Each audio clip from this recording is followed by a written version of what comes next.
Now second, let's brush up again. The third possibility, that is shearing of rivets. एक चीज़ ध्यान में रखनी है कि जो रिवेट जॉइंट को सेव करना है, if you want to make it safe, तो क्या करना पड़ेगा? We have to save it first the plate then the rivets. ये दोनों पार्ट्स को हम सेव करेंगे तभी ये हो सकता है, वरना पॉसिबल नहीं है. ठीक है. So we already have covered about the plate, we already discuss about the plate, right? Now let's talk about the rivet. So how rivet can fail and it makes the whole joint useless, right?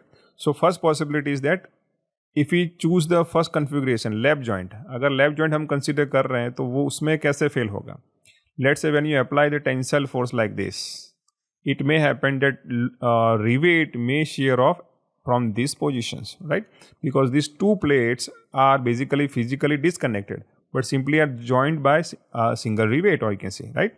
So rivet is the only element over here which take the loads as of now, right? So definitely the plate is safe in tensile failure, or you can say tearing failure. It is safe from the edges, but we are discussing about only rivets now.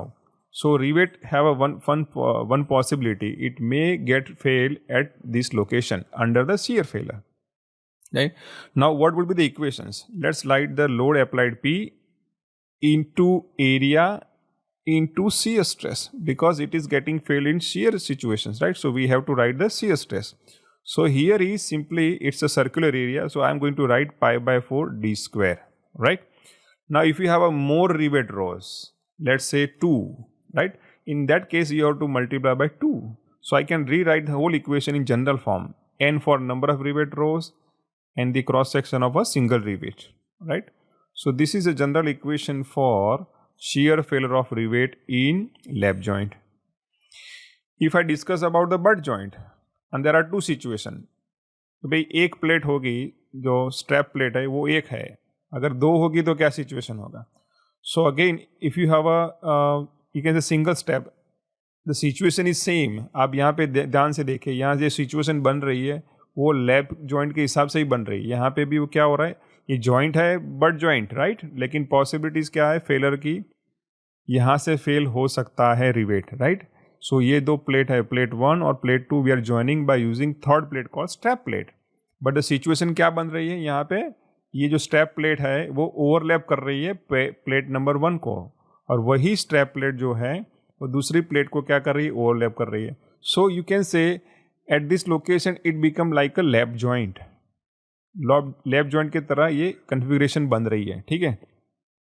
तो हम इसको कैसे लिखेंगे? Very simple, the applied load P is beared by this rivet rows. लेकिन यहाँ ध्यान ये रखना है कि ये जो यहाँ पे सामने जो दिख रहा है 2 रिवेट रो है, फिगर में वही दिखा रहा है, लेकिन हमने कंसीडर क्या करना है, सिंगल प्लेट को ही कंसीडर करना है. सिंगल प्लेट में और स्टेप प्लेट में कितनी रिवेट रो है? अभी यहाँ पे एक ही है. So we can write like this, the failure of rivet in shear failure pi by 4 d square into tau, right? If you have one more row, rivet row over here, you can type n, but if it is 2, n is equal to 2. If it is 3, triple riveted, you can replace n with the 3, right? So and then this is the shear stress. Now let's talk about the situation of this double cover plate. What happened? Because of this double strap plate, the same rivet is getting failed at 2 location number 1 and location number 2. So single rivet is getting shear fail at 2 locations. So how we are going to write this? Now simple logic says that P is equal to, because the same rivet is getting fail at 2 times having same area, so we have to write 2 into pi by 4 d square into tau. But here it is mentioned by Indian boiler regulatory regulations that you should not take this to twice. Instead, we have to take 1.875, right? It is not twice, but it is simply 1.875. So when in case of butt joint, अगर butt joint में double cover step plate है और एक ही rivet 2 जगह से टूट रहा है, तो instead of taking 2 area resisting area, we have to take 1.875. ये ध्यान रखना है. So I can rewrite the equation in terms of number of rivet row 1.875 into multiply by the pi by 4 d square into tau. So this is the equation for butt joint having 2 cover plate. अगर एक ही cover plate है तो ये नहीं आएगा, ये निकल जाएगा. Clear? So only we have it become the simply equal to the lap joint. Okay, now let's talk about the fourth possibility of failure, crushing of plates or rivet. Crushing of rivet hole भी बोल सकते हैं उसको, rivet hole भी बोल सकते हैं. देखिए दिस इज पॉसिबिलिटी. अगर हमने लोड अप्लाई किया है, मान लेते हैं कि प्लेट स्ट्रांग है, रिवेट भी स्ट्रांग है शियर फेलर में, तो एक कन्फिग्रेशन ये भी बनती है और एक पॉसिबिलिटी, मैं कन्फिग्रेशन को पॉसिबिलिटी देख रहा हूँ, तो वो एक पॉसिबिलिटी ये भी है कि ये जो होल है वो एनलार्ज होगा या फिर होल क्या होगा, क्रश होगा. Right? So rivet or rivet hole may get crushed over here, right? So here in the figure it is shows enlargement of the rivet row or rivet hole. Okay, so you can write the equation. The crushing load here it is applied is tensile load, right, or outward load you can say, but it create the what, ultimately it is result in the crushing load. Okay, so the equation is number of rivet row and the why it is D and T. If I draw in 3 dimensions like this, let's say this is a plate, okay, so you can easily understand it, right legs, right? So this is the area on which the crushing is going to happen. So we have to project the area. So projection dimension is D and the vertical dimension, that is thickness of plate T. So here we have D into T means rectangle area and the number of rivet rows. But again it is getting crushed, so we are going to consider as crushing stress, right? And the applied load, this we are referring applied load P as a crushing load, which is equal to the applied external load P, right? This is how the equation forms. Now one more term is called efficiency of rivet joint. Now what exactly it means? Now efficiency का मतलब क्या होता है कि for example let's आपके class की हम example लेते हैं, मान के चलते हैं 60 बच्चे हैं, राइट? सारे के सारे एक ही एग्ज़ाम दे रहे हैं, जैसे मैं आपको पढ़ा रहा हूँ, ठीक है? किसी के 45 मार्क्स आए, कोई फेल हो गया, किसी के 58 आए, तो जो रिजल्ट आया है इस सब्जेक्ट का मान के चलते हैं 78%. इसका मतलब ये हुआ बाकी के जो बच्चे हैं 22% फेल हो गए. So the efficiency of this subject we can say the here in case of result is 78%. उसी तरह यहाँ पे रिवेट में जो एफिशिएंसी की डिस्कशन चल रही है वो किस कंसेप्ट से चल रही है, तो आइए ट्राई करते हैं, उसको समझने की कोशिश करते हैं. Now here the efficiency of the riveted joint is defined as the ratio of the strength of riveted joint to the strength of unriveted solid plate. Very simple. Rivet joint में joint बनाने के लिए क्या करना पड़ेगा, plate के अंदर hole drill करना पड़ेगा. अगर हम होल ड्रिल नहीं करते हैं तो plate will have a more material, so definitely the solid plate have a more strength to resist, right, और you can bear more load, right? But when you make a drill hole for the rivet, we are removing the material from the plate, so here the plate get weakened by that much amount. So here simply the efficiency means how much load it can take with respect to the solid configuration or solid situations. So the efficiency of riveted joint is defined as the ratio of strength of riveted joint. ये words बहुत important है. riveted joint की strength, अब इसको समझना पड़ेगा. Rivet joint जो है 2 चीज़ों से बना हुआ है. Riveted joint is made from 2 things. One is plate, second itself rivet, right? अगर मान के चलते हैं कि दोनों इक्वली रेजिस्टिव है, दोनों की स्ट्रेंथ है सेम है, ठीक है, लेकिन ऐसा होने वाला नहीं है. हो सकता है कि प्लेट ना टूटे, रिवेट पहले टूट जाए, या फिर प्लेट पहले टूट जाए और रिवेट ना टूटे. तो दोनों ही सिचुएशन में जो पहले टूटेगा, मान के चलिए कि प्लेट की जो स्ट्रेंथ है 10,000 न्यूटन्स है, ठीक है, एक एग्जांपल रहे समझने के लिए, और रिवेट की जो है 8,000 न्यूटन. इसका मतलब क्या हुआ, 8,000 से ज़्यादा लोड लगाएंगे और रिवेट टूट जाएगा. लेकिन प्लेट को तोड़ने के लिए, फेल करने के लिए हमें 10,000 और उससे ज़्यादा लगाना पड़ेगा. अगर मान लीजिए अगर आपने 9,000 लोड लगाया तो कौन पहले टूटेगा? Definitely rivet, because rivet has safe limit of 8,000 Newton. So this is what the efficiency of riveted joint. यहाँ पे लिखा हुआ strength of riveted joint.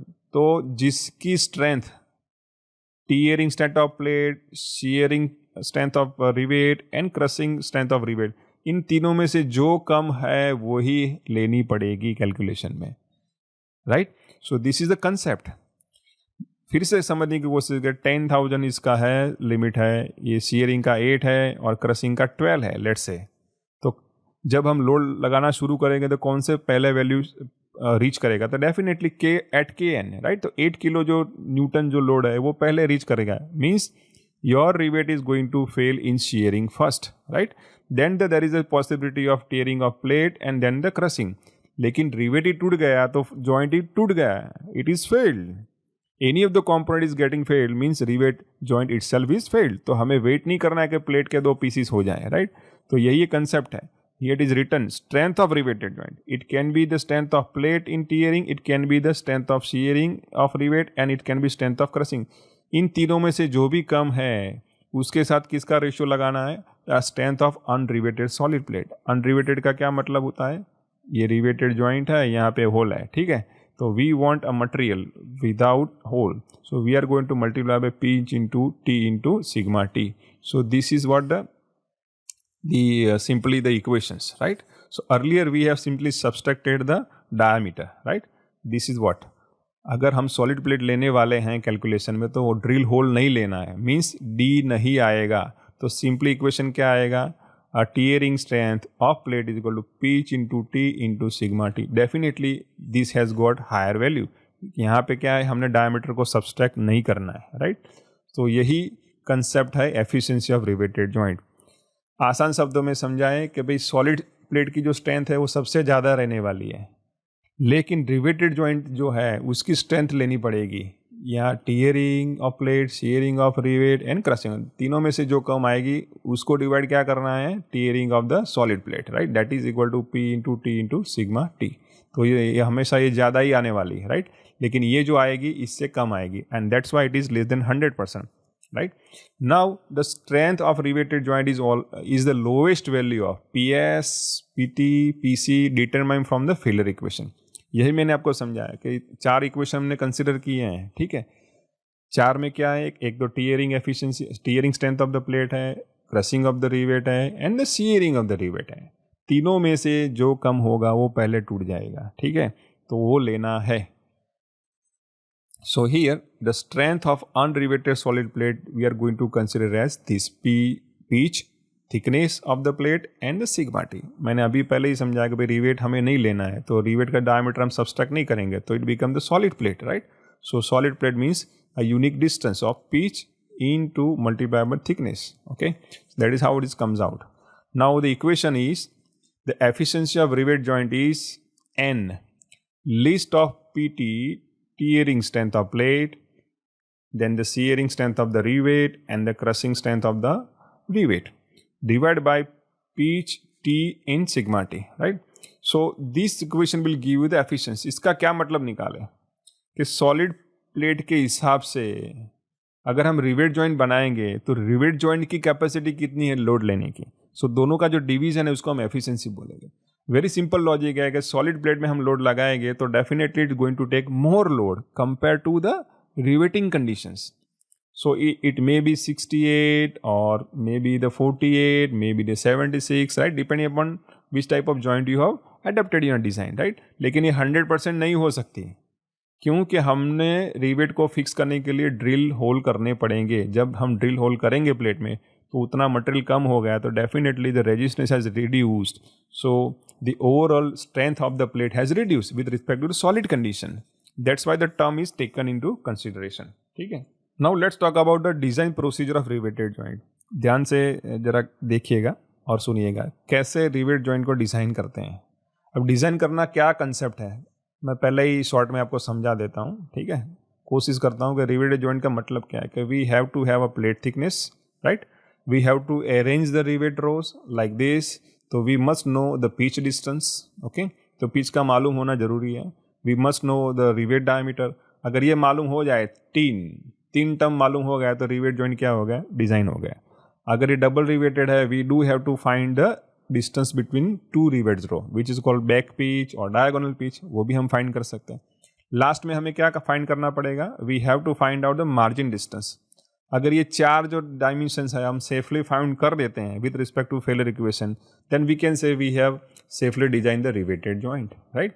Now let's talk about the overall procedures. The first is how can you find the rivet diameters? कैसे find करेंगे? So to find the rivet diameter, first we have to consider plate thickness. If the plate thickness is greater than 8 mm, ध्यान से देखिए, plate thickness 8 mm से ज़्यादा है तो क्या करना है? Then the rivet diameter is determined by Unwin's formula. Unwin's engineer है, उन्होंने ये formula दिया हुआ है रिसर्च से. So rivet diameter D is 6 into root plate thickness. काफ़ी बच्चे गलती करते हैं, ऐसा लिखते हैं, ये गलत है. This is the 6th root of the plate thickness. ऐसा नहीं लिखना है. अगर आपने लिखा है एग्जाम में, this is wrong, right? समझ के चलिए इसका क्या मतलब है. वेरी सिंपल, 6 into है और square root of plate thickness है. ये कब लेना है? रिवेट डायमीटर इक्वेशन से मिलेगा जब भी आपकी प्लेट थिकनेस 8 mm से ज़्यादा है, 8 mm से ज़्यादा है तभी. When the plate thickness is less than 8 mm तो क्या करेंगे? Then the rivet diameter is determined by, very simple, determined by equating its shearing and crushing strength. ये बहुत बड़ा फंडामेंटल है, ठीक है? इसका क्या मीनिंग है कि रिवेट जो है अगर मैं ड्रॉ करूँ तो वो शियर फेल हो सकता है, वही रिवेट ये हो सकता है कि यहाँ से क्रश हो जाए, राइट? दोनों में उसकी पॉसिबिलिटी है फेल होने की, लेकिन दोनों में फेल नहीं होना चाहिए. अगर हो गया तो रिवेट जॉइंट फेल हो गया.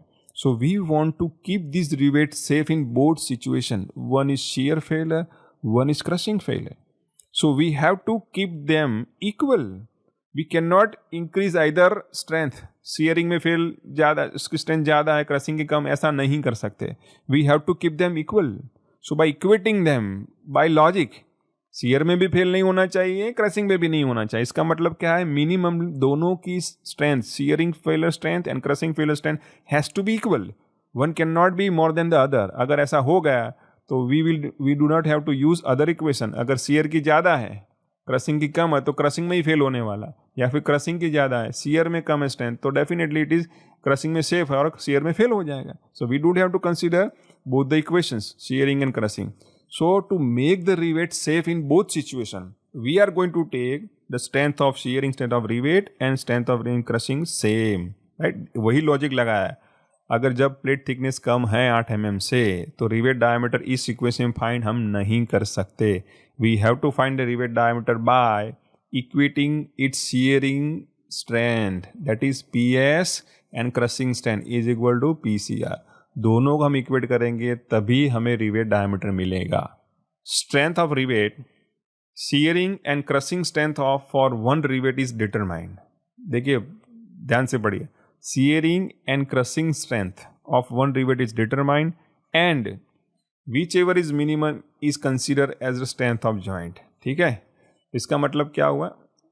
PS and PCR निकालेंगे.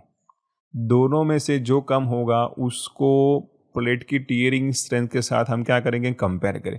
यहाँ पे फंडामेंटल वही है, लेकिन प्लेट को भी सेफ होना है, रिवेट को भी सेफ होना है. दोनों की जो स्ट्रेंथ है इक्वल होनी चाहिए, किसी की ज़्यादा कम नहीं होनी चाहिए. अगर है तो डेफिनेटली जिसकी ज़्यादा वो फेल नहीं होने वाला है, जिसकी कम है वही फेल होने वाला है, right? So to make rivet joint safer we do have to make it safe both the component, one is plate and rivet. तो दोनों की जो स्ट्रेंथ है वो इक्वल होनी चाहिए.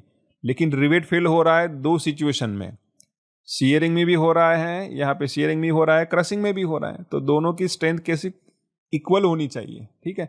उसमें से जो कम आएगा, शायद हो सकता है आएगा, लेकिन उसी को जो कम वैल्यू आए उसको टीयरिंग के साथ हमें क्या करना है? प्लेट की स्ट्रेंथ के साथ कंपेयर करना है.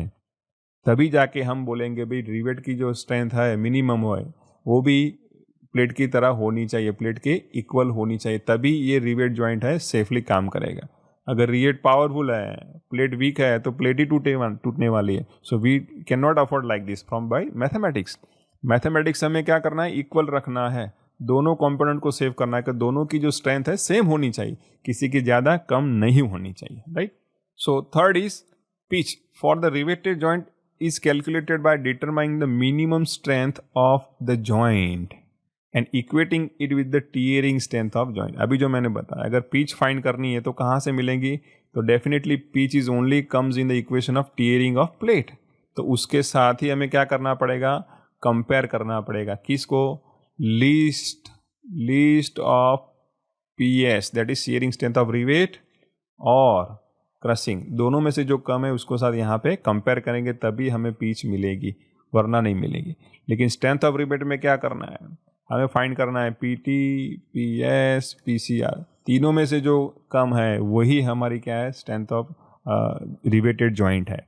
अगर हम रिवेट की ही बात करेंगे तो ये दोनों में से कंपेयर करनी है, PS एंड PCR, यानी कि shearing strength of rivet and the crushing strength of rivet, दोनों में से जो कम है वही क्या है, स्ट्रेंथ ऑफ रिवेट है।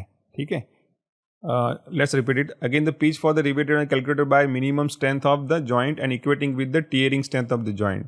The calculated value of pitch is compared with the recommended value of pitch from standard table, right? यहाँ पे थोड़ा एडिशनल सेंटेंसेस मैंने लिखे हुए हैं। मान के चलिए कि भाई आपका आ रहा है 43.4 मिलीमीटर पिच आ रही है, लेकिन एक स्टैंडर्ड टेबल बना हुआ है एक्सपेरिमेंट करके इंजीनियर्स ने। अगर आपके रिवेट डायमीटर लेट से 12 है और पिच इतनी आ रही है और सिंगल रिवेटेड जॉइंट, तो स्टैंडर्ड टेबल आपको रेकमेंड करेगा भाई इतनी पिच रखे। जो 43.4 है, जरूरी नहीं वही हमें मैथमेटिक्स से लेनी, ये हो सकता है 48 भी हो और 50 भी हो। तो स्टैंडर्ड टेबल के हिसाब से हमें क्या जाना पड़ेगा, right. Once you find this, you have to find out the closer value from the standard table. Now, back pitch, diagonal pitch, margin, cover plate determined from the standard table, वो हमें मिलेगा टेबल से। And lastly, we have to find out the efficiency of joint, which is calculated and compared with the recommended value as per the standard. If found less than the recommended value, recommended value, the design is modified accordingly. ये भी एक सोचने वाली बात है। हमारी efficiency मान लो 36% आ रही है, लेकिन एज पर the application we must have at least 48%, then we have to change the design. Left joint है, बट जॉइंट है, डबल रिवेटेड जॉइंट लेना है या ट्रिपल रिवेटेड, उसको मॉडिफाई करके उसकी एफिशिएंसी क्या करनी, बढ़ानी पड़ेगी, राइट। रिकमेंडेड वैल्यू के हिसाब से चलना पड़ेगा। बॉयलर में जॉइंट इस्तेमाल कर रहे हैं या ब्रिज में कर रहे हैं, so that standards are given, right? You must satisfy the efficiency requirement. Now let's try to solve the one problem, okay? For a single riveted lap joint, पहले ही लिख दिया है single riveted lap joint है, तो let me draw a one plate over here and the second plate over here, right? For easy understanding. So single riveted है तो एक ही rivet row है, so I am going to draw like this, okay? The plate thickness is 16 mm. Now plate thickness is given. कितनी है? 16 mm. Determine rivet diameter using Unwin's formula. तो diameter हमें मालूम नहीं है. We have to find it. Okay, we are going to find it. Also find the pitch of joint. अगर 3 dimension में हमें ड्रॉ करेंगे तो एक रिवेट इधर है, दूसरा इधर है, तो दोनों के बीच में कौन सा कितना डिस्टेंस रखना है, which is itself is a pitch, right? Linear distance between center to center of the adjacent rivet in a single row. So pitch distance भी हमें क्या करना है, find करना है. Now for the rivet, assume shear stress is equal to this, right? Shear stress की value नहीं दी हुई है, but it is given in terms of relations, कि उसकी वैल्यू कितनी है, 80% of the tensile, 80% of the tensile strength, and the crushing strength is given as, that is 2 times of shear stress, right? Here T8 is shear stress, okay? Now let's find the first rivet diameter, okay? So one rivet diameter using Unwin's formula, right? By Unwin's formula, ऐसा लिखना है exam में, ठीक है? So write down the equation, rivet diameter D 6 into root T. Now let's find the value. 6 into plate thickness कितनी है, 60 है. Now the value comes out is 24. Very simple, ठीक है? इसका 4 होगा, 6 into 4 24. Now let's find the tearing strength of plate. Tearing strength of plate. Okay. This is PT is equal to pitch minus D T into sigma t, ठीक है। Now जो भी हम value जानते हैं हम उसमें लिखेंगे। पिच मालूम नहीं है, रिवेट डायमीटर 24 है, प्लेट थिकनेस कितनी है, it is given, how much it is given, 16, right. So that is 16। Sigma T क्या है, हमें नहीं दिया है, we have not given, so we are going to put it as it is, so P T. So this is equation number 1. Now let's consider equation number 3, okay.